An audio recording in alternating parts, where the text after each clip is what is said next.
Be it NCR or Mumbai, there are numerous cases today coming to light about how buyers take possession of projects that are yet to receive a completion certificate or an occupation certificate from authorities. This is a document that certifies if the building is fit for living or not. Without an occupation certificate, it is akin to living illegally in a property that is not completely yours. So as a home seeker, what is the due diligence you must undertake? Ankita Sinha finds out. Nasir shelled out over 1 crore rupees in 2004 for a flat at a prime location in Mumbai.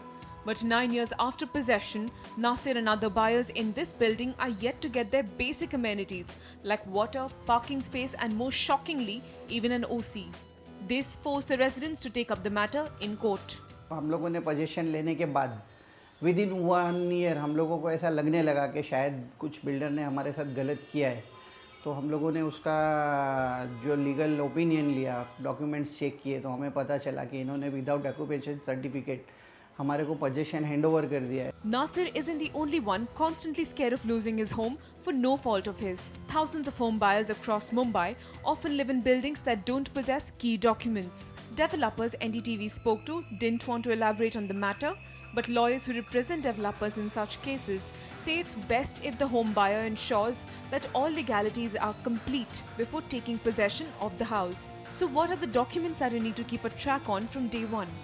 A no objection certificate, approved plan layouts, commencement certificate, registration of society, and water and electricity supplies, the important OC or occupancy certificate, and finally an IOD or intimation of disapproval certificate to indicate that all this has been completed and checked out by authorities. This makes it clear whether the builder has complied with the norms or not, and that the government has certified the building as livable and basic amenities like water, power and road infra will be provided for. Even though the Maharashtra Ownership Flats Act also says that a person can take possession only after the occupation certificate, in fact flat purchasers are compelled to take it on account of circumstances. So they enter into occupation, and at that time they will probably even pay that last 5% which they were supposed to pay on the OC and possession. Now they will pay it on the possession. If you haven't received your OC, your first course of action must be to consult a lawyer and an architect to find out how serious the violation is, as sometimes technical difficulties like non-compliance with fire norms, proper electrical facilities can be easily regularized. In case you detect foul play by the developer, your next move should be to file a case against the developer. You could either file a case under the Consumer Protection Act, or you could initiate a criminal action against the builder before the criminal court under MOFA or the Maharashtra Ownership Flats Act. Experts believe approaching a consumer court is a better option. Criminal court takes its own course and own time, and then every date the complainant has to be present in the criminal court, which may not be possible for a common man. But Consumer Protection Act, you need not be there on every date at all.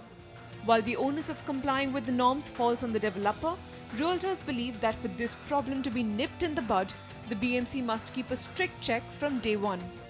Fine if you're leaving it all to developers. I'm sure there'll be 5%, 10% developers out of that who will not comply with everything. But there has to be a very, very strong check by the BMC on the constructions, because they're very well aware of what's happening in the market.